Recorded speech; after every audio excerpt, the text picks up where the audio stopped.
Care to introduce yourself, Jason? Sure, Frank. I'm Jason Dominguez. I live here in Santa Barbara with my wife, Casey, and my daughter, Emmy.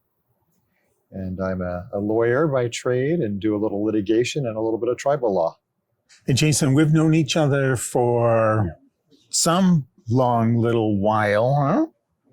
Probably 8 or 9 years. Yeah.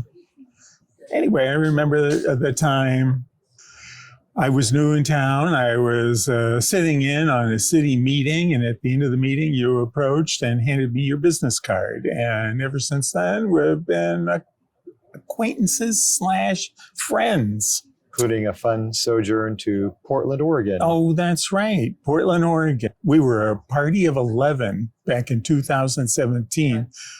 Took the bike coalition to Portland, Oregon to see what a platinum bicycle city, was all about.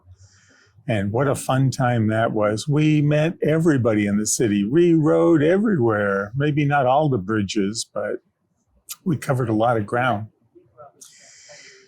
And I pulled some of those photos out. I'll put them in the feed, so to speak, Jason. Now, since we're going there, do you have a favorite memory from that point in time, perhaps? I remember they had a citywide festival. I don't remember if it was it's almost like a marketplace, and they had festival type arrangements. They had food booths and things for the kids all over town. So it was kind of fun, particularly since we were bike oriented. We had different goals, different places we were trying to get to. And then we got there, we'd park our bikes and walk around and have fun and then bike on to the next place. Yeah. And then one particular memory I have is on the flight home, or right after the flight landed, there was a bike coalition board meeting that same night. And I asked you if you would attend and share your experience with the rest of the board. I remember that fondly.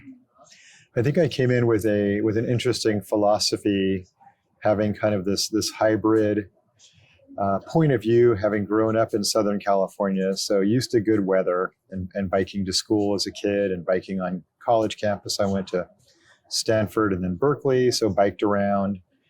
And but I also lived in The Hague in Holland for 3 years. And there, about 80% of people, particularly in the summer, bike to work, to friends, families, everywhere. And so it was there that I thought I was a biker when I got there, but that's when I really became a biker, because you bike everywhere. And I remember the very first week of work, it was February, so it was cold, but it was sunny. So I biked to work with my roommates. And then the next week it was pouring rain and it was 40 degrees. And I said, how are we going to get to work? And they said, did someone steal your bike?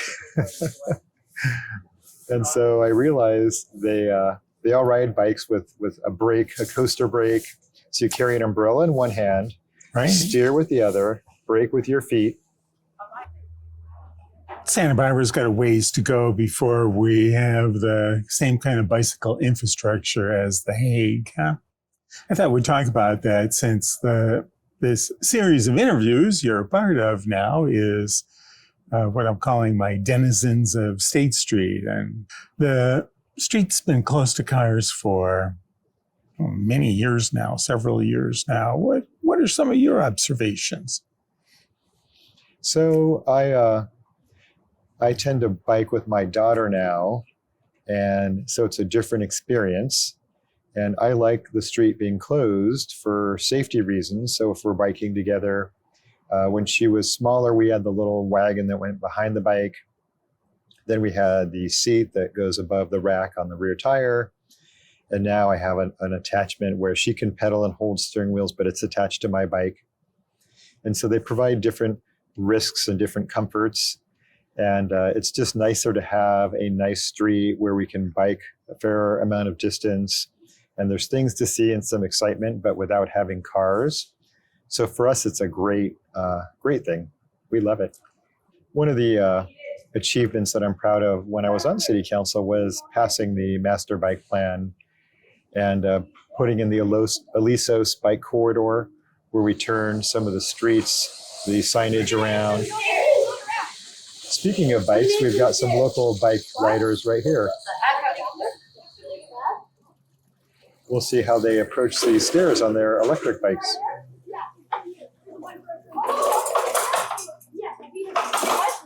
Yeah, no problem, I think the commentary is. I'm I just had waiting. that time. I had paid them each a few dollars to come by at that moment. I'm waiting to see if they try to turn around and go up the stairs Yeah, with their right. Crash electric into motors. us. Yeah. So I was happy that we were able to do that. Of course, I'd love to see more, and I'd love to see more and more people biking. That would really make my day. So It's a good start. Let's switch gears and talk about your occupation at this moment. What are you doing? You're working in the valley? a little bit, working with the Chumash tribe. The Department of the Interior has given a lot of tribes grants to improve their tribal court system. So I've been working as a consultant and a judge with the tribe. And it's part of the American plan to increase self-determination of peoples, particularly tribes. So I feel very proud to be a part of this movement. How did this get started, though, your involvement with the tribe? I'm curious. It comes from my background in international environmental law. I went to Berkeley for law school, and my focus was on international and environmental law. I went to Germany after I finished my JD and did a master's, an LLM at the University of Heidelberg in international environmental law. And so tribes are sovereign countries. So there really is a strong international law element when it comes to tribal law. So I had the background, and it was a good match. They're also very focused on the environment. So having an environmental law concentration was really helpful. So besides your background, your educational background, what qualities do you have that lend themselves to such a role you play out there? I think mindfulness and my leadership background. I was involved in the Santa Barbara County Leadership Program for many years on the board and as a participant. I belong to a men's group, and we do transformational growth. And I think that type of energy helps a lot. Mm-hmm. Having patience and serenity helps a lot. So when you want to find me, Jason, and we bumped into each other a couple of times over the past few days, you always know where to look. Be somewhere out on State Street half the time. And how about yourself? How often are you out there? Probably 2 or 3 times a week. Mm-hmm. We try to hit the farmer's market once a week with our daughter to buy, obviously, produce, but also just to be out in the community and talk to people. Sometimes I see you, I guess is it the block where the Museum of Art is? And that's a great block for her because the library's there.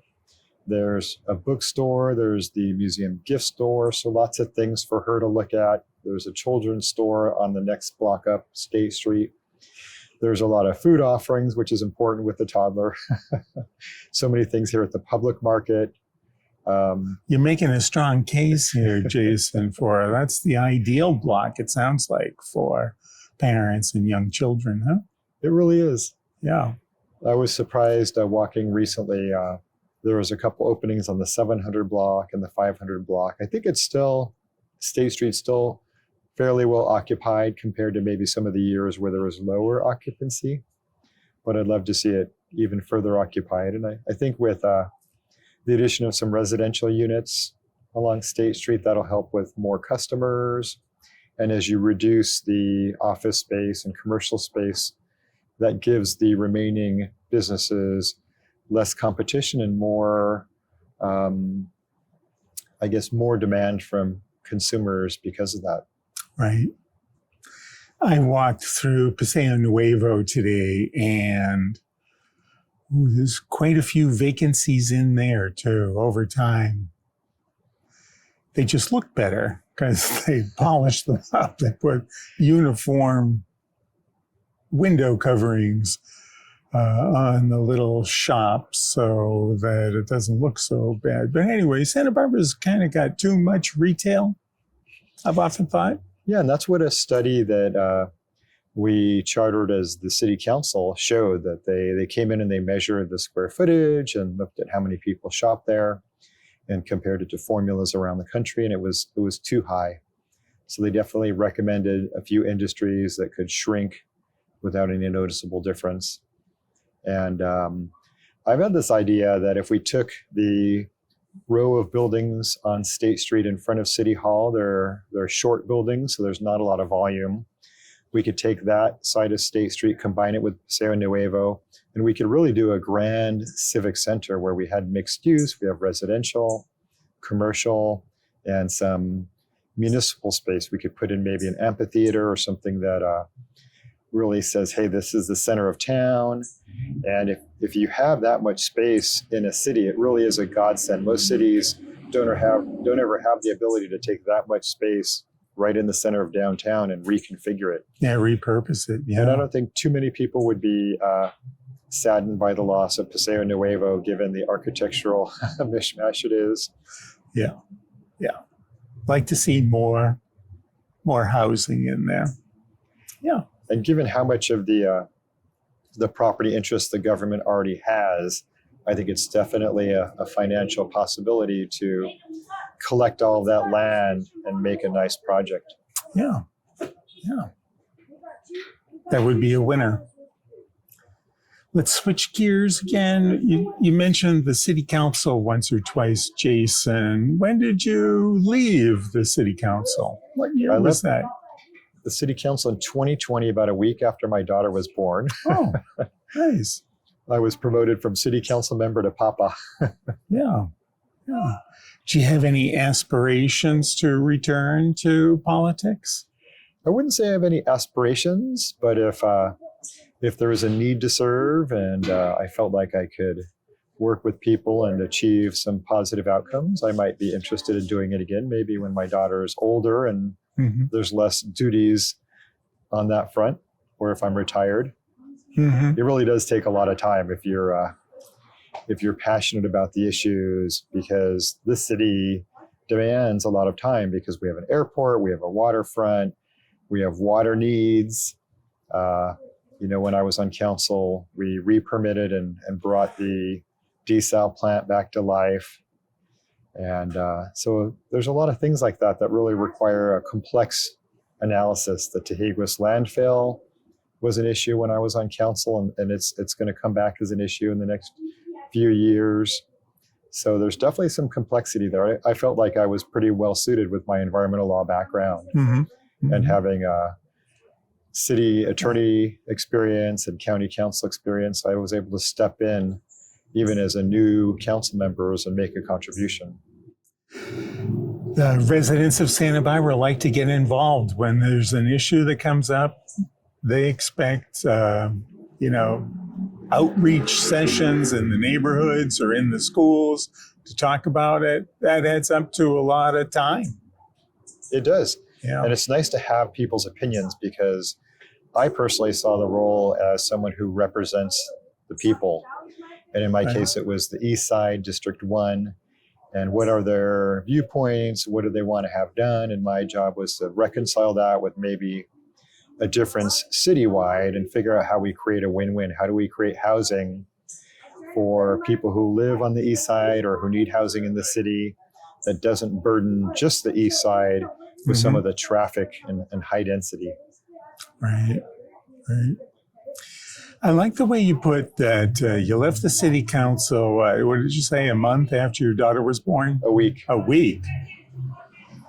So that brings to mind work-life balance, parenting, careers.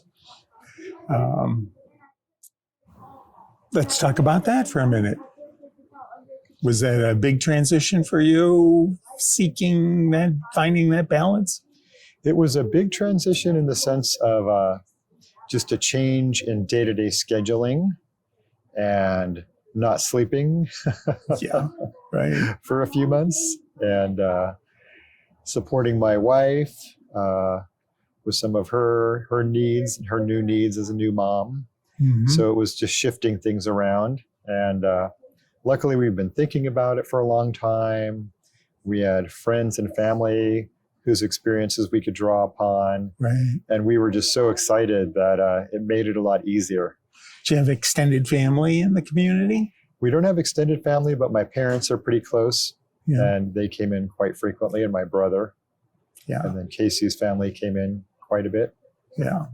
A new baby will do that, huh? It was only made a little more difficult because of COVID, travel restrictions, the hotel shut down for a while. You're not a kid. You became a father at what age, Jason? I was right around 50. Oh, older than myself. I remember. That's mature. What I always said was I wasn't feeling like the, commitment required to be a parent wasn't competing with my desires to go out and party a lot. That just wasn't coming up for me. Same for you, I imagine. You kind of moved beyond that stage. Yeah, we in weren't life. partying a lot on city council or. No. Yeah, I And- think it was perfectly timed. It was a miracle and came at the exact right time. Yeah. Different set of challenges, different set of tasks, different psychological, traits you need when you're dealing with a toddler than when you're dealing with Right. adults.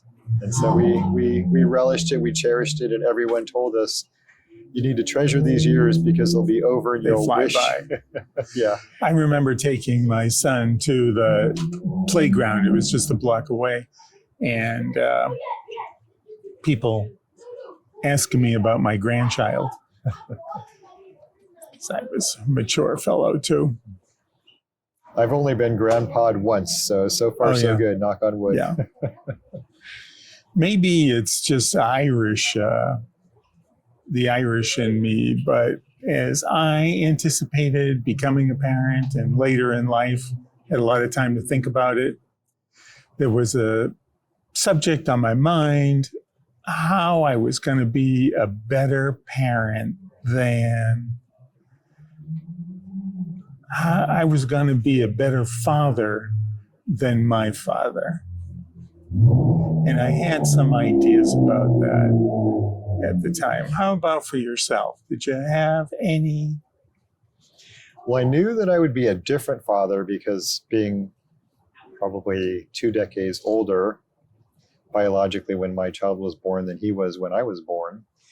He also came out of the Army. He'd been in Korea when I was born. So when he came out, I was close to 1 year old. So he had a very regimented way about himself. And I think I'm a little more relaxed than that.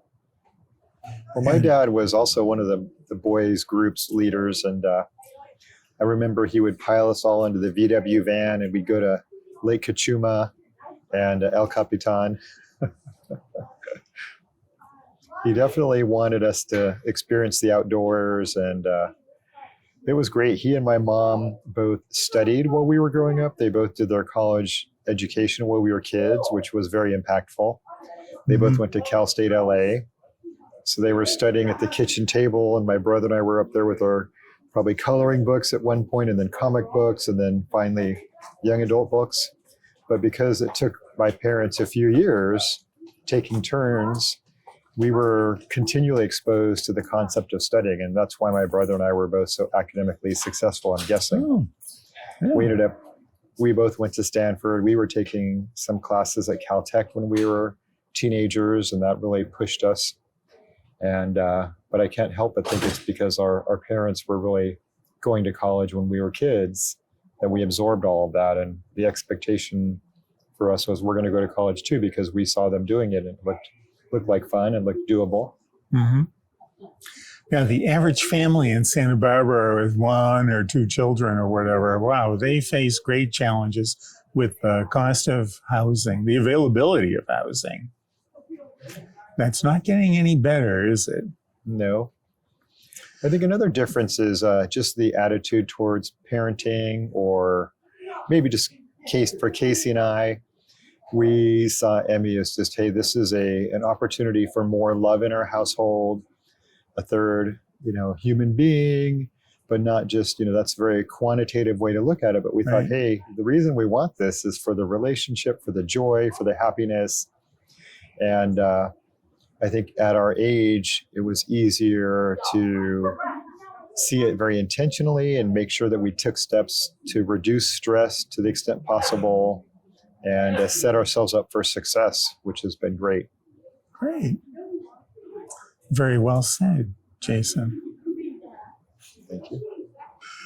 All right, Jason. Well, nice to spend some time together, Jason. It's been a while since we sat down and talked, and Yeah, well, thank you for appreciate this you joining opportunity. me. This is fun, and it's always great to see you and chat about what's happening on State Street, what the changes are like. And I enjoyed watching your farmers market footage. That was great too, and your Yeah, other interviews. yeah. Thank you, Jason. All right. We'll say bye-bye. Take care, Frank. Take care.